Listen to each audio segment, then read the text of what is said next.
এসেছিল, একটু গল্প গল্প করছিলাম। এখন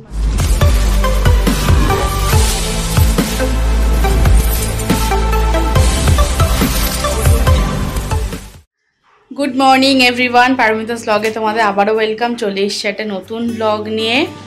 আশা করি সবাই ভালো আছো, সুস্থ আছো, আমিও খুব ভালো আছি তোমাদের ভালোবাসায়।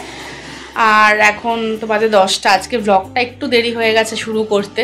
কালকে বলেছিলাম একটা বার্থডে বাড়ি ছিল, অনেক দেরি হয়ে গেছে বাড়ি আসতে আসতে, প্রায় 12:30টা বেজে গেছে।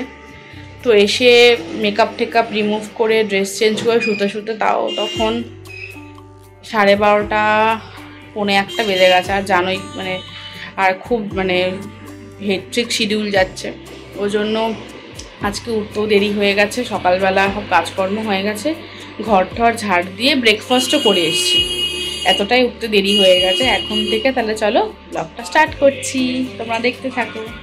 আমি চলে এসেছি পুজো করতে। আর জানো তো, এই যে গোপালকে দেখছো, এই কিন্তু বিয়ের পরে আমাদের বাড়িতে এসছে। আমার বাপের বাড়িতে একটা গোপাল আছে, ওটা আমি বৃন্দাবন থেকে এনেছিলাম, কিন্তু বাড়ি থেকে তো নিয়ে আসা যায় না, তাই এখানে আমি নতুন গোপালকে এনেছি।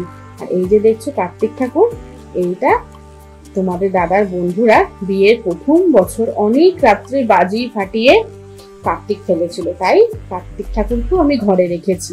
এইমাত্র চান টান করে একটু বসেছি, চান পুজো সব হয়ে গেছে, পুজো করা হয়ে গেছে। আর জানোই তো বৃহস্পতিবারের পুজো একটু টাইম লাগে, তাই এখন একটু বসবো। আর এখন পুরো ঘেমে স্নান হয়ে গেছি, চান করে বেরিয়েছি, তারপরেও এমন ঘাম, এত গরম পড়েছে। বৃষ্টি হচ্ছে তবুও গরম কমছে না। আর বর্ষাকালে তো এই একবার বৃষ্টি একবার গরম। আর তোমাদের বলেছিলাম যে আমার কাকা কাকিমা বাড়ি দাদা এসছেন, ওই দাদা ওরা কাকা ট্রিটমেন্টের জন্য চেন্নাই যাবে, ওরা কালকে চেন্নাই পৌঁছে গেছে। আর তোমাদের সাথে আমি আলাপও করেই দিয়েছিলাম। আর তোমরা কিন্তু আমাকে অবশ্যই কমেন্ট সেকশনে জানাবে আমার দাদা কাকা কাকিমা, আমার মামুনি, আমার দাদা ভাই, তোমাদের সবার সাথে আলাপ করিয়েছি আমি। তোমরা অবশ্যই আমাকে জানাবে তোমাদের কেমন লাগলো ওদের সাথে আলাপ করে। কমেন্ট সেকশনে আমাকে কমেন্ট করে জানাবে। এখন বাজে 1টা, এখন না 1:15 হয়ে গেছে। এখন যাবো নিচে, লাঞ্চ করব। চলে এসেছি নিচে আর লাঞ্চ নিয়ে বসে পড়েছি আমি, মা, বাবা সবাই। তাহলে চলো লাঞ্চটা করি। আর তোমাদের দাদা এখনো আসেনি, ও দোকানে আছে। তারপর বিকেলবেলা উঠে দেখি মা সিমুই করছে। তোমাদের দাদা সিমুই খেতে খুব ভালোবাসে, ও সিমুই থাকলে আর কিচ্ছু লাগবে না, তাই মা প্রায়ই এরকম বানায়। তাই বললাম না আজকে তোমাদের সাথে একটু শেয়ার করি। আর মা না এই সিমুই, পায়েস, পিঠে এইগুলো খুব ভালো বানায়। আমি তো একদমই খেতাম না, কিন্তু তাও এখন আমি অল্প অল্প খাই, কেননা আমি মিষ্টি খেতে না খুব একটা পছন্দ করি না। আর দেখো কালারটা কি দারুণ এসছে না। আর তোমরা কিন্তু আমাকে অবশ্যই কমেন্টে জানাবে তোমাদের সিমুইয়ের পায়েস ভালো লাগে না চালের পায়েস ভালো লাগে।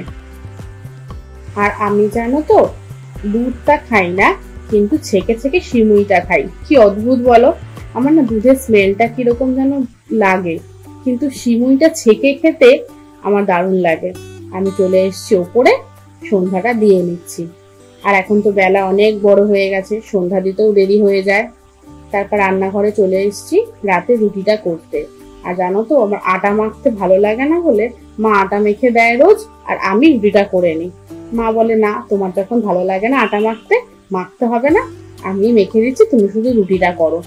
তাহলে চলো ঝটপট রুটিটা বানিয়ে নিই। তারপর রুটি করতে করতে মেশো এসেছিল, মেশোকে একটু সিমুই দিলাম।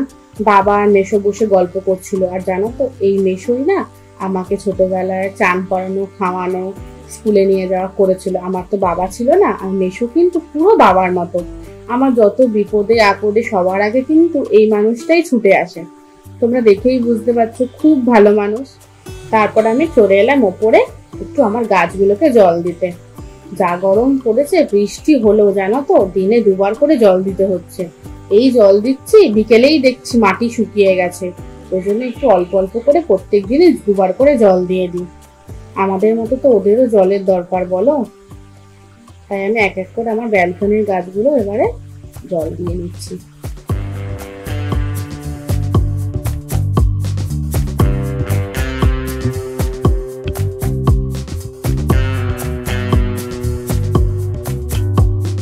সন্ধ্যা থেকে অনেক কাজ ছিল, মেশো এসেছিলো, একটু গল্প করছিলাম। এখন বাজে 9:30। আজকে রুটি করতে একটু দেরি হয়েছে, এইমাত্র রুটি করে এলাম। দাদাভাই একটু ফোন করেছিল, দাদাভাইয়ের সাথে একটু কথা বললাম। মা ফোন করেছিল, মার সাথে একটু কথা বললাম। এই টাইমটা একটু ফোন করা, গল্প করা, এরমভাবেই কাটে। এখন 9:30 বেজে গেছে, এখন যাচ্ছি নিচে। চটপট গিয়ে চলো ডিনারটা করে নিই, তারপরে আসছি। আমি নিচে চলে এসেছি, ডিনার নিয়ে বসে পড়েছি। তাহলে চলো আজকে ব্লগটা এখানেই শেষ করছি। আর সবাই ভালো থেকো, সুস্থ থেকো, সবাইকে ভালো রেখো। তাহলে চলো আবার কাল দেখা হচ্ছে। আর আমার ব্লগটা যদি ভালো লেগে থাকে বেশি বেশি করে শেয়ার করো, লাইক করো। আর যারা এখনো সাবস্ক্রাইব করোনি আমার চ্যানেলটি সাবস্ক্রাইব করে পাশে থেকো। চলো তাহলে গুড নাইট, টাটা।